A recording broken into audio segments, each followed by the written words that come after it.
আসসালামু আলাইকুম। নতুন একটি ব্লগে সবাইকে স্বাগতম। আমরা ঢাকা থেকে সিলেটের উদ্দেশ্যে যাত্রা শুরু করেছিলাম কয়েকজন বন্ধু মিলে। তো পুরো ভিডিওটি সবাই দেখবেন, আশা করি সবার খুব ভালো লাগবে। তো আমরা ঢাকার সায়দাবাদ থেকে যাত্রা শুরু করেছিলাম হাইসে করে। তো একটা হাইস রিজার্ভ করেছিলাম আমরা সবাই মিলে। তো একটি পাম্পে আমরা থেমেছিলাম পর্যাপ্ত গ্যাস নেওয়ার জন্য গাড়ির। তো সেখানে আমরা চা খেলাম, সবাই আনন্দের সাথে চা খাচ্ছে। একটা ভ্রমণে যে আনন্দটা পাওয়া যায় ঠিক সেরকমই। চা খাওয়া শেষে আবার আমরা যাত্রা শুরু করলাম সিলেটের উদ্দেশ্যে। তো সিলেটের রাস্তাটি খুব একটি ভালো নয় যদিও, তারপর আমরা যাত্রা শুরু করলাম। তো আমরা হোটেল বিরতি দিলাম হোটেল উজানবাটি ব্রাহ্মণবাড়িয়াতে। তো হোটেলটি খুব সুন্দর, অনেক বাস এখানে এসে থামে খাবার জন্য যাত্রা বিরতিতে। ঢুকার পরেই দেখতে পেলাম যে বিভিন্ন ধরনের আচার সাজানো, এছাড়াও রয়েছে বিভিন্ন চকলেট সামগ্রী। তো ভিতরের পরিবেশটা ছিল খুবই সুন্দর, সাজানো গোছানো পরিপাটি, দেখলেই একটা মনোমুগ্ধকর পরিবেশ। তো সবাই একটু ফ্রেশ হতে চলে গিয়েছিল। তো চলে যাওয়ার পর ভিতরে দেখলাম যে টেবিলগুলো খালি ছিল। তো আমরা কর্নারে একটি টেবিলে বসলাম।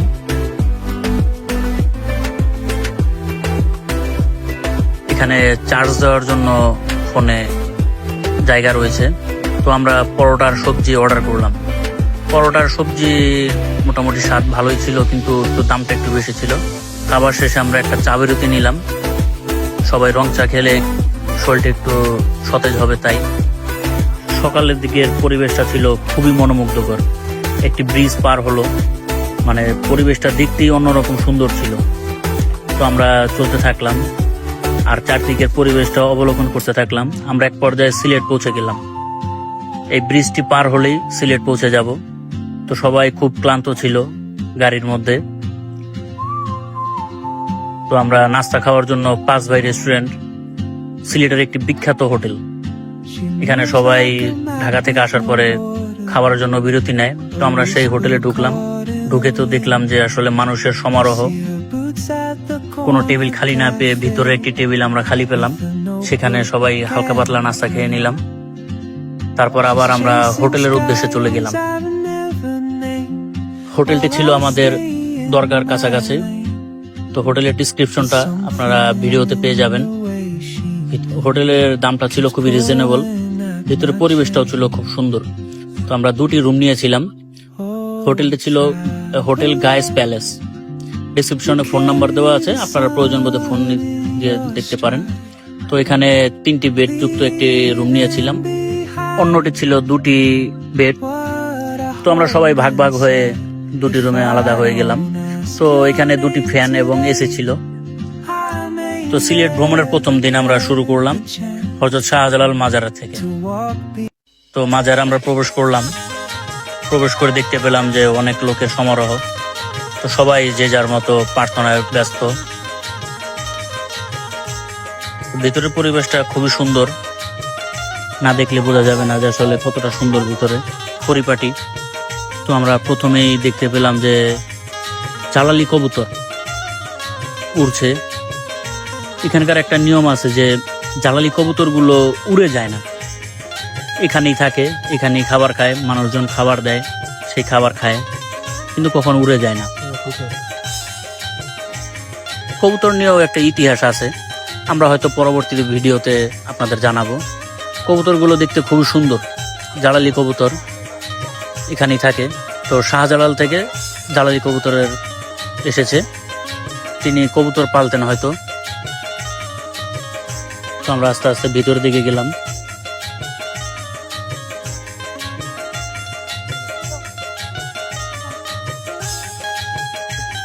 তার রয়েছে একটি দিঘি, শান বাঁধানো দিঘি, এখানে সবাই উজু করে। এছাড়া রয়েছে এখানে গজার মাছ, অনেক বড় বড় গজার মাছ এখানে। তো গজার মাছগুলোকে মানুষ খাবার দিচ্ছে এবং গজার মাছগুলো সেই খাবার খাচ্ছে। খুবই চমৎকার একটি দৃশ্য ছিল। পুকুরটিতে আসলে নোংরা হয়ে গিয়েছিল, আসলে পরিষ্কার করার দরকার এখন। এরপরে আমরা চলে গেলাম মাজারের দিকে। তো মাজারের ভিতরে ভিডিও করা এবং ছবি তোলা সম্পূর্ণভাবে নিষেধ। মাজারের চারদিকে রয়েছে বিভিন্ন ব্যক্তির কবর। তো এখানে আপনারা জানলে অবাক হবেন যে বাংলাদেশের চিত্রজগতের নায়ক সালমান শাহর কবরও রয়েছে এখানে। তো পরিবেশটা খুবই সুন্দর। তারপর আমরা চলে গেলাম শাহজালালের ব্যবহৃত কূপের পানিতে। তো এখানে বলা হয় যে এখানে স্বর্ণের কই দেখা যায়। তো আমরা দেখতে পেয়েছিলাম স্বর্ণের কই, যদিও ভিডিওতে আসলে আসেনি। তো এখান থেকে পানি পড়াও পাওয়া যায়, এজন্য বোতলগুলোকে সাজানো রাখা হয়েছে। তো আপনারা যদি কেউ চাইলে, কারো মনে টানে, আপনারা সেই পানি ভরা নিতে পারেন। তো আমরা দেখলাম যে এখানে ব্যবহৃত শাহজালালের যে কূপটি রয়েছে, সেই কূপ। ভিতরে পরিবেশটা ছিল খুবই সুন্দর। এখানে কোনো নোংরা পানি নেই। তো এই পানিটি আসলে পানি পড়া হিসেবে ব্যবহৃত করা হয়। তো আপনারা দেখতেই পাচ্ছেন। তো এটা আসলে খুবই সুন্দর একটি দৃশ্য। সিলেট গেলে আপনারা অবশ্যই এখানে দেখবেন, আপনাদের মন ভালো লাগবে। তারপর মাজার ভ্রমণ করার পরে আমরা মাজার থেকে বের হয়ে গেলাম। মাজারে হাফ প্যান্ট পরে প্রবেশ করা সম্পূর্ণভাবে নিষেধ। আপনারা কেউ প্রবেশ করতে চাইলে হাফ প্যান্ট পরে প্রবেশ করবেন না।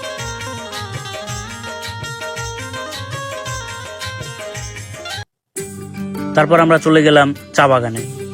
সিলেট মানেই চা বাগান। দুটি পাতা একটি কুড়ির শহর সিলেট। সিলেট গিয়ে চা বাগান দেখবো না তা কি হয় নাকি? যেই কথা সেই কাজ। তো আমরা চলে গেলাম চা বাগানে। তো চা বাগানের রাস্তাটা একটু ভাঙা ছিল, তারপরও আসলে দেখতে খুবই ভালো লাগছিল। আপনারা দেখতেই পাচ্ছেন দুই পাশে চা বাগান, মাঝখানে রাস্তা। তো চলতে খুবই ভালো লাগে। চা বাগান দেখা শেষে আমরা চললাম সাদা পাথরের উদ্দেশ্যে। সাদা পাথর হলো সিলেটের ভোলাগঞ্জে অবস্থিত। আমরা সেখানে নৌকা ভাড়া করেছিলাম স্পটে যাওয়ার জন্য, সাদা পাথর যেখানে মূল অবস্থান। তো চারদিকের পরিবেশটা ছিল খুবই সুন্দর। সাদা পাথর, পার্শ্ববর্তী দেশ ইন্ডিয়ার সীমান্ত, চারদিকে শুধু পাথর আর পাথর। মানুষ এখানে এসে গোসল করে। পরন্ত বিকেলের সূর্যের আলো যখন সাদা পাথরে পড়ে, দেখতে খুবই মনোরম লাগে। আপনারা দেখতেই পাচ্ছেন কতটা সুন্দর সাদা পাথর। সিলেট গেলে একবার অন্তত চেষ্টা করবেন সাদা পাথর যাওয়ার জন্য। সিলেটের অন্যতম পর্যটন এলাকা হলো সাদা পাথর। সীমান্তর কাছাকাছি হওয়ায় এখানে বিভিন্ন ধরনের কসমেটিক এবং খাবারের জিনিসপত্র পাওয়া যায়। যদি সময় সুযোগ হয় এবং মনে টানে, তাহলে আপনারা কিনে নিতে পারেন পণ্য সামগ্রীগুলো। বড় বড় পাহাড় এবং কুয়াশায় চারদিকটা যেমন মনোরম লাগছিল, আর ঠান্ডা পানিতে সবাই একটু পা ভিজিয়ে গোসল করেছিল। এখানে একটি মসজিদ রয়েছে, আপনারা চাইলে সেখানে নামাজ পড়তে পারেন। তো সীমান্ত অতিক্রম করবেন না। এখানে বিজিবি রয়েছে, বারবার আপনাদেরকে নির্দেশনা দিবে সীমান্ত অতিক্রম না করার জন্য।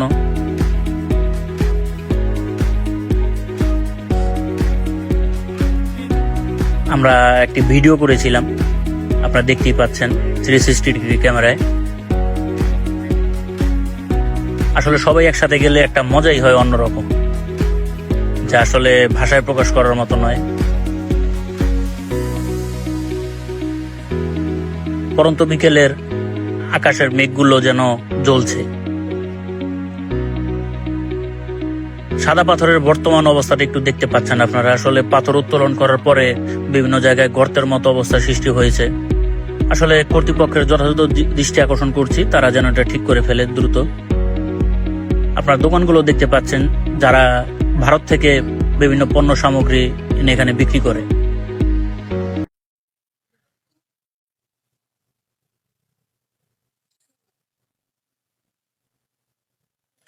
আমরা সিলেট ভ্রমণের দ্বিতীয় দিন আমরা গিয়েছিলাম হযরত শাহজালাল রাদিয়াল্লাহর মাজার শরীফে।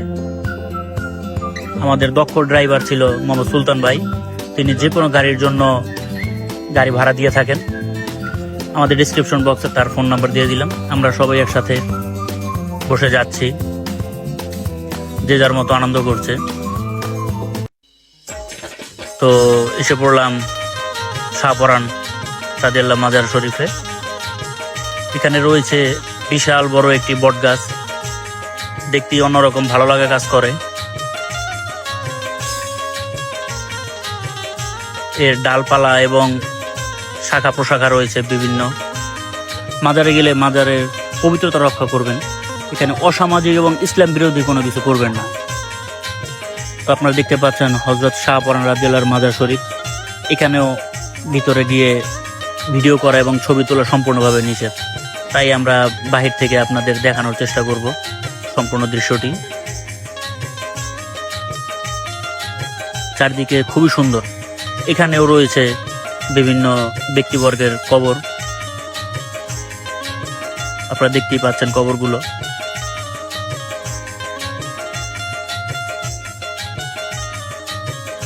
এখানে রয়েছে, পাশে রয়েছে মসজিদ। তো এখানে আরবি হরফে লেখা বিভিন্ন লেখা রয়েছে এবং দেয়ালে আরবি খচিত কিছু লেখাও রয়েছে।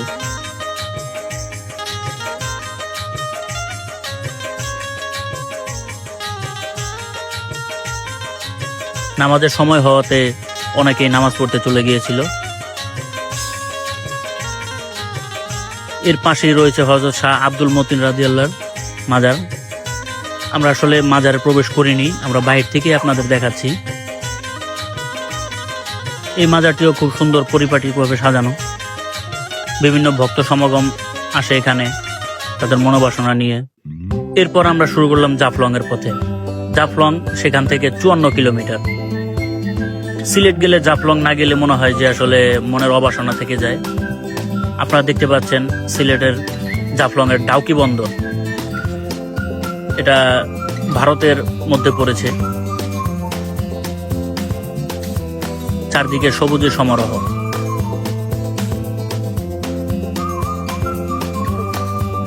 ডাউকি বন্দর ভারতের একটি গুরুত্বপূর্ণ স্থান।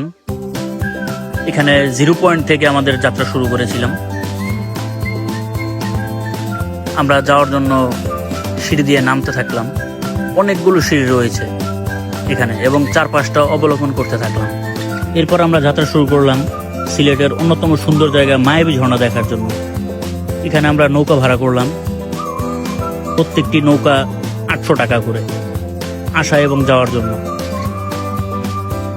দূরত্ব খুব একটি বেশি দূর নয়, তারপরও আসলে পর্যটক হিসেবে তারা 800 টাকা করে নিয়ে থাকে। আপনারা গেলে দাম দরস্ত করে নেবেন, কম বেশি হতে পারে। তো সবাই এক একজন করে ট্রলারে উঠছে, দেখতেই পাচ্ছেন আপনারা। এরপর আমরা চলতে শুরু করলাম।